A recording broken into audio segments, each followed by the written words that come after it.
সংখ্যালঘু হিন্দু বাঙালির ওপর অত্যাচারের প্রতিবাদে বাংলাদেশ দূতাবাসে বিক্ষোভ বাংলা পক্ষর, পুলিশের সঙ্গে ধস্তাধস্তি। বাংলাদেশ জ্বলছে। ইসলামিক মৌলবাদী পাকিস্তানপন্থী শক্তির উত্থানে বাংলাদেশের সংখ্যালঘু হিন্দু বাঙালিরা ভয়ঙ্কর বিপদে। সম্প্রতি ময়মনসিংহে হিন্দু যুবক দীপু দাসকে প্রকাশ্যে গাছে ঝুলিয়ে আগুনে পুড়িয়ে দেওয়া হয়। একাধিক সংবাদ সংস্থার দপ্তর ও সাংস্কৃতিক কেন্দ্র আক্রান্ত। হামলা হয়েছে ভারতীয় দূতাবাসেও। এই উত্তপ্ত পরিস্থিতির আঁচ লাগছে পশ্চিমবঙ্গের রাজনীতিতেও। এই পরিপ্রেক্ষিতে আজ কলকাতায় বাংলাদেশের ডেপুটি হাইকমিশনের দপ্তরে বিক্ষোভের ডাক দেয় বাংলা পক্ষ। গর্গ চট্টোপাধ্যায়ের নেতৃত্বে কয়েকশো বাঙালির প্রতিবাদী মিছিল দূতাবাসের দিকে এগোতে গেলে পুলিশ তাদের আটকায়। এই সময় বিক্ষোভকারীদের সাথে পুলিশের ধস্তাধস্তিও হয়। শেষ পর্যন্ত ব্যারিকেডের সামনেই সংগঠনের সদস্যরা বিক্ষোভ দেখান। পথে নেমেছিলাম এবং পথে নেমে আমরা বলেছিলাম, বাংলাদেশের সাথে সকল রকম বাণিজ্য বন্ধ করতে হবে। বাংলাদেশের সাথে সকল রকম বাণিজ্য বন্ধ করতে হবে। ভারত সরকার সেটা মানেনি। আমরা বলেছিলাম যে সংখ্যালঘু হিন্দু বাঙালির জন্য বাংলাদেশের হয় উত্তরবঙ্গ, যে এলাকা বাংলাদেশের উত্তরবঙ্গ, ঠাকুরগাঁর কাছে অথবা খুলনার কাছে অথবা চট্টগ্রামের কাছে একটি সংখ্যালঘুদের জন্য এবং সেখানকার শুভবুদ্ধি সম্পন্ন যারা মানুষ রয়েছেন বাংলাদেশের, তাদের জন্য একটি নিরাপত্তা বলয় এলাকা তৈরি করতে হবে। দরকার পড়লে ভারতের মিলিটারির সাহায্যে। আমরা সেরকম কোনো কিচ্ছু পাইনি।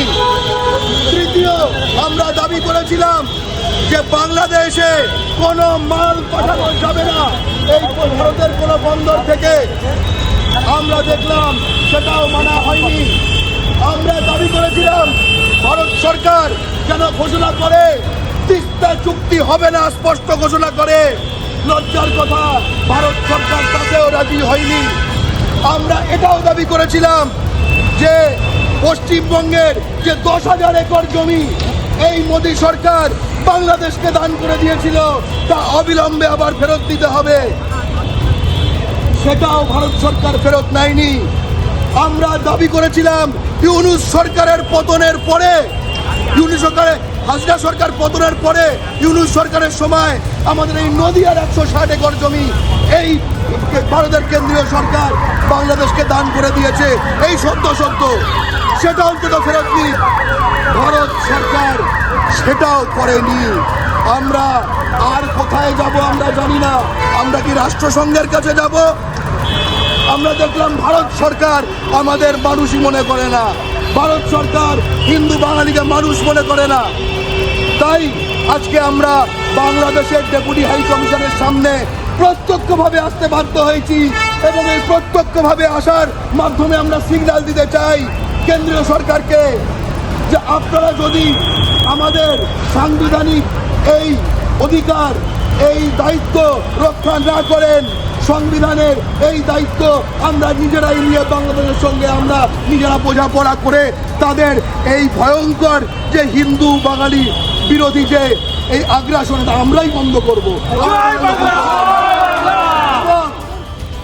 একই সঙ্গে আমরা এই কথাগুলো বলার একটা নৈতিক চূড়ার ওপর দাঁড়িয়ে রয়েছি। আমরা একটা নৈতিক চূড়ার ওপর দাঁড়িয়ে রয়েছি, কারণ গতকাল থেকে অনেকের আফরাজুলের কথা মনে পড়ছে। অনেকের আফরাজুল খান, মালদার আফরাজুল খানের কথা অনেকের মনে পড়ছে।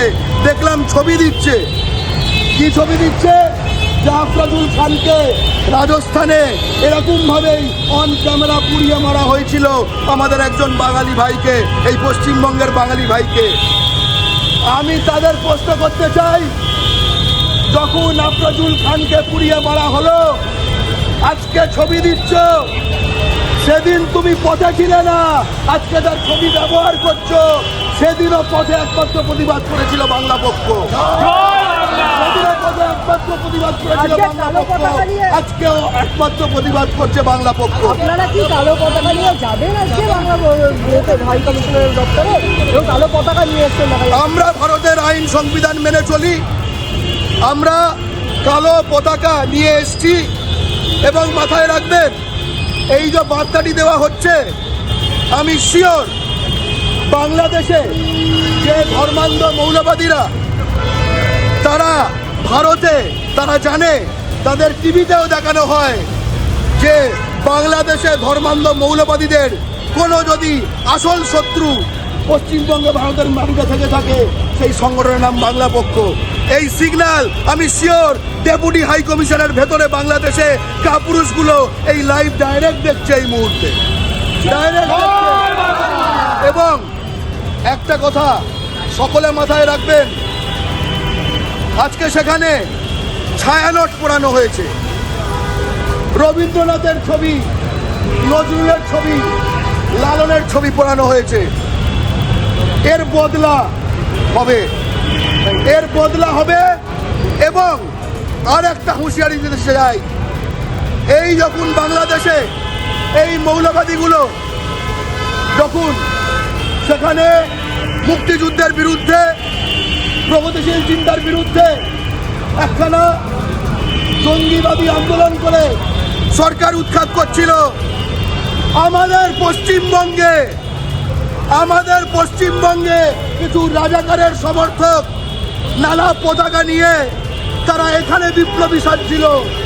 সেই বিপ্লবীগুলোকে, সেই বদমাইশগুলোকে, সেই বাংলা বাঙালির শত্রুগুলোকে এই বাংলার মাটিতে চিহ্নিত করা দরকার।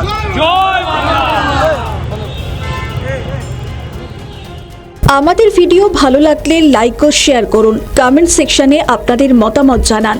আরও ভিডিও পেতে আমাদের চ্যানেলটিকে সাবস্ক্রাইব করুন এবং প্রতি মুহূর্তে খবরের আপডেট পেতে প্রেস করুন বেল আইকন।